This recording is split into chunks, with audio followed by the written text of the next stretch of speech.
Welcome to Sweet Life Beat Life. We hope this video helps. You begin by securing your data. Make a quick backup to an external disk or cloud. Do not skip this. Once backed up, verify the new drive is connected with correct SATA/USB cable and power, and confirm BIOS sees it. Now open Disk Management by typing Disk Mount. MSC or right-clicking Start and selecting Disk Management. This tool is the only native way to add, initialize, partition, and format storage on a PC, so start here now. You'll now initialize and prepare the drive. Right-click the new disk in Disk Management and choose Initialize. Pick GPT for UEFI/modern PCs, MBR only for legacy.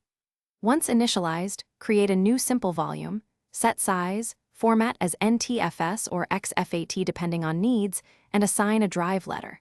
If you're replacing your system drive, use reliable cloning software to copy the OS. Once cloning finishes, check file integrity and that the target drive boots before wiping the original. Finish by verifying Windows shows the new volume and available space in File Explorer. If you clone the OS, reboot and enter UEFI to set the new drive as the first boot device. Once done, confirm everything boots normally. Move or adjust libraries, enable Storage Sense if you want automatic cleanup and reconnect backups.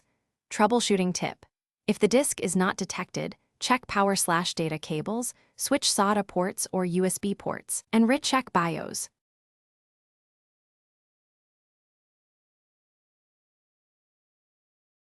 Thanks for watching.